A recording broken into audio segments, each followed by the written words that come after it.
ತಾಲೂಕು ಖಾಸಗಿ ಶಾಲಾ ಮತ್ತು ಕಾಲೇಜು ಆಡಳಿತ ಮಂಡಳಿಗಳ ಒಕ್ಕೂಟದ ವತಿಯಿಂದ 9ನೇ ವರ್ಷದ ಗುರುವಂದನಾ ಕಾರ್ಯಕ್ರಮ ಆಯೋಜಿಸಲಾಗಿತ್ತು. ಮಾಜಿ ಶಾಸಕ ವೆಂಕಟರಾವ್ ನಾಡಗೌಡ್ ಉದ್ಘಾಟಿಸಿ ಮಾತನಾಡಿದರು.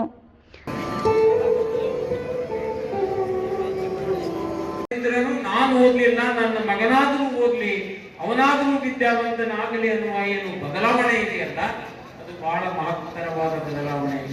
ಇವತ್ತು ಎಲ್ಲರೂ ಕೂಡ ತಮ್ಮ ಮಕ್ಕಳನ್ನ ಓದಿಸಬೇಕು, ಅದರಲ್ಲೂ ವಿಶೇಷವಾಗಿ ಒಳ್ಳೆ ಶಾಲೆಗೆ ಓದಿಸಬೇಕು. ಒಳ್ಳೆ ಶಾಲೆ ಅಂದ್ರೆ ಏನು? ನನ್ನ ದೃಷ್ಟಿಯಲ್ಲಿ ಸರ್ಕಾರಿ ಶಾಲೆಯಲ್ಲಿರುವ ಶಿಕ್ಷಕರು ನಿಮ್ಮ ಪ್ರೈವೇಟ್ ಶಿಕ್ಷಕರಿಗಿಂತ ಎಕ್ಸ್ಪೀರಿಯನ್ಸ್ಡ್ ಶಿಕ್ಷಕರಿದ್ದಾರೆ. ನಿಮಗೂ ಅವರಿಗೂ ಏನು ವ್ಯತ್ಯಾಸ ಅಂದ್ರೆ ಅಲ್ಲಿ ಇನ್ಫ್ರಾಸ್ಟ್ರಕ್ಚರ್ ಇಲ್ಲ, ನಿಮ್ಮ ಹತ್ರ ಇನ್ಫ್ರಾಸ್ಟ್ರಕ್ಚರ್ ಇದೆ. ಒಳ್ಳೆ ಆಫೀಸ್ ಮಾಡಿರ್ತೀರಿ, AC ಮಾಡಿರ್ತೀರಿ, ಕುಂದ್ರಾಗ ಚೇರ್ ಹಾಕಿರ್ತೀರಿ, ನೋಡಿರ್ಕೊಳ್ಳೆ ಭಾರಿ ಚಲೋ ಶಾಲೆ ಇದ್ರೆ ನಾವು ತಿಳ್ಕೊಂಡ್ಬಿಡ್ತೀವಿ. ನನ್ನ ಮಗ ಇಲ್ಲಿ ಓದಬೇಕು, ಇಂಥ ಶಾಲೆ ಓದಬೇಕು. ಸರ್ಕಾರಿ ಶಾಲೆಗೆ ಹೋದ್ರೆ ಅಲ್ಲಿ ವ್ಯವಸ್ಥೆಗಳಿಲ್ಲ ಅನ್ನೋದು ಬಿಟ್ರೆ, ಈಗ ಸರ್ಕಾರಿ ಶಾಲೆಗಳಿಗೂ ಕೂಡ ಎಲ್ಲ ವ್ಯವಸ್ಥೆಗಳನ್ನ ಮಾಡಬೇಕಂತ ಕಾಲಘಟ್ಟದಲ್ಲಿ ನಾವು ಬಂದಿದ್ದೇವೆ.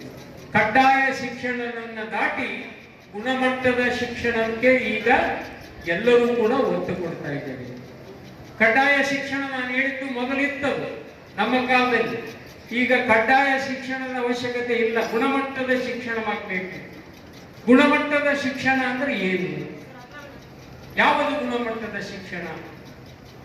ನನ್ನ ವೈಯಕ್ತಿಕ ದೃಷ್ಟಿಯಲ್ಲಿ ಹೇಳೋದಾದ್ರೆ, ಇವತ್ತು ನಾವು ಮಕ್ಕಳಿಗೆ ವಿದ್ಯೆಯನ್ನು ಕಲಿಸುವ ಮೊದಲು ಸಂಸ್ಕಾರವನ್ನು ಕಲಿಸುವ ಮೂಲಕ ವಿದ್ಯೆಯನ್ನು ಕಲಿಸಬೇಕಾದ ಅವಶ್ಯಕತೆ ಇದೆ. ತಾಲೂಕು ಖಾಸಗಿ ಶಿಕ್ಷಣ ಸಂಸ್ಥೆಗಳ ಒಕ್ಕೂಟದ ಅಧ್ಯಕ್ಷ ವೈ ನರೇಂದ್ರನಾಥ್ ಪ್ರಾಸ್ತಾವಿಕ ಭಾಷಣ ಮಾಡಿದರು. ನಾವು ಕೂಡ ಗುರುತಿಸಿಕೊಂಡಿದ್ದೇವೆ. ಸುಮಾರು 18 ವರ್ಷದಿಂದ ಈ ಒಕ್ಕೂಟದ ಜೊತೆ ನನ್ನ ಪಯಣ ಕೂಡ ಸಾಗುತ್ತಿದೆ. ಒಕ್ಕೂಟದ ಮುಖ್ಯ ಉದ್ದೇಶ ಇಷ್ಟೇ. ಬಹಳಷ್ಟು ಜನ ಏನು ತಿಳ್ಕೊತಾರೆ, ಖಾಸಗಿ ಶಿಕ್ಷಣ ಸಂಸ್ಥೆಗಳ ಒಕ್ಕೂಟ ಕೇವಲ ಮ್ಯಾನೇಜ್ಮೆಂಟ್ ವೆಲ್ಫೇರ್ ಅಸೋಸಿಯೇಷನ್ ಅಂತ ತಿಳ್ಕೊಳ್ತಾರೆ. ಮ್ಯಾನೇಜ್ಮೆಂಟ್ ವೆಲ್ಫೇರ್ ಅಸೋಸಿಯೇಷನ್ ಜೊತೆಗೆ ಈ ಸಂಸ್ಥೆಗಳಲ್ಲಿ ದುಡಿಯುತ್ತಿರುವಂಥ ಸಿಬ್ಬಂದಿ ವರ್ಗ, ಶಿಕ್ಷಕ ವರ್ಗದ ವೆಲ್ಫೇರ್ ಕೂಡ ಈ ಒಕ್ಕೂಟ ತನ್ನ ಜವಾಬ್ದಾರಿ ಎಂದು ತಿಳಿದುಕೊಂಡಿದೆ. ಆ ಒಂದು ನಿಟ್ಟಿನಲ್ಲಿ ನಾವು ಶಿಕ್ಷಕರನ್ನು ಗೌರವಿಸುವುದು, ಸಿಬ್ಬಂದಿ ವರ್ಗದವರನ್ನು ಗೌರವಿಸಿಕೊಳ್ಳುವುದು ಈ ಒಂದು ಕಾರ್ಯಕ್ರಮದ ಮುಖಾಂತರ ಪ್ರತಿ ವರ್ಷ ನಡೀತಾ ಇದೆ. The destiny of nation decided in class rooms ಅಂತಾರೆ. ಇದಕ್ಕಿಂತ ದೊಡ್ಡ ಒಂದು ಕೊಡುಗೆ ಕೊಡುವಂಥ ವರ್ಡ್ ನಮಗೆ ಶಿಕ್ಷಕರಿಗೆ, ಮುಖ್ಯವಾಗಿ ಶಿಕ್ಷಕರಿಗೆ ಮತ್ತೊಂದಿಲ್ಲ ಅಂತ ನನ್ನ ಉದ್ದೇಶ. The destiny of nation decided in class rooms. ಇದು ಯಾರು ಮಾಡ್ತಾರೆ? ಶಿಕ್ಷಕರಿಗೆ ಗೌರವ ಯಾರಿಗೆ ಸಲ್ಲುತ್ತೆ? ಈ ವರ್ಡಿನ ಗೌರವ ಯಾರಿಗೆ ಸಲ್ಲುತ್ತೆ ಅಂದ್ರೆ ಶಿಕ್ಷಕರಿಗೆ ಮಾತ್ರ ಸಲ್ಲುತ್ತೆ.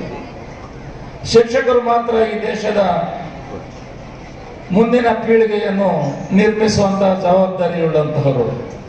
ಆ ಒಂದು ಅವಕಾಶ ಅವರಿಗೆ ಮಾತ್ರ ಸಿಗುತ್ತದೆ. ಗುರುವಂದನಾ ಕಾರ್ಯಕ್ರಮದಲ್ಲಿ ಉಪಾಧ್ಯಾಯ ಹಾಗೂ ಉಪನ್ಯಾಸಕರಿಗೆ ಗೌರವ ಸನ್ಮಾನ ಮಾಡಲಾಯಿತು. ಹೆಸರು ಕೂಡ ಹೇಳ್ತೀವಿ. ಆ ಟೀಚರ್ ಮಾತ್ರ ವೇದಿಕೆ ಮುಂಭಾಗದಲ್ಲಿ ನಿಂತರೆ ಮಾತ್ರ ಅವರಿಗೆ ನಾವು ಪ್ರಶಸ್ತಿ ಬಹುಮಾನ ಕೊಡ್ತೀವಿ. ಅಷ್ಟೇ ರೀ ಸರ್.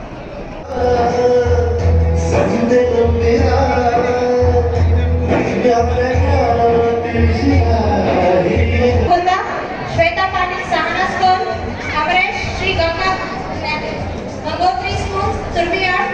ಗುರು ಬ್ರಹ್ಮ ಗುರು ವಿಷ್ಣು ಗುರುದೇವ ಮಹೇಶ್ವರ ಗುರು ಸಾಕ್ಷಾತ್ ಪರಬ್ರಹ್ಮ ತಸ್ಮೈ ಶ್ರೀ ಗುರುವೇ ನಮಃ. ಅಕ್ಷರ ಬ್ರಹ್ಮನಾಗಿ ಅಕ್ಷರದ ಸೇವೆಗೆ ಸಲ್ಲಿಸುವ ಖಾಸಗಿ ಶಿಕ್ಷಣ ಒಕ್ಕೂಟದ ಎಲ್ಲ ಅಧ್ಯಕ್ಷರಾದಿಯಾಗಿ ಎಲ್ಲ ಸದಸ್ಯರಿಗೆ ಹೃತ್ಪೂರ್ವಕವಾದ ಧನ್ಯವಾದಗಳು. ಈ ಸಂದರ್ಭದಲ್ಲಿ ಮುಖ್ಯ ಭಾಷಣಗಾರರಾಗಿ Shri Mukund Vaigur, Nagaraj Maski, Mallanagouda Kanihal, doctor Shivaraj K, T Basavaraj, M Dodda Basavaraj, N Satish, Veeresh ಅಗ್ನಿ ಮತ್ತು ಅನೇಕರು ಉಪಸ್ಥಿತರಿದ್ದರು.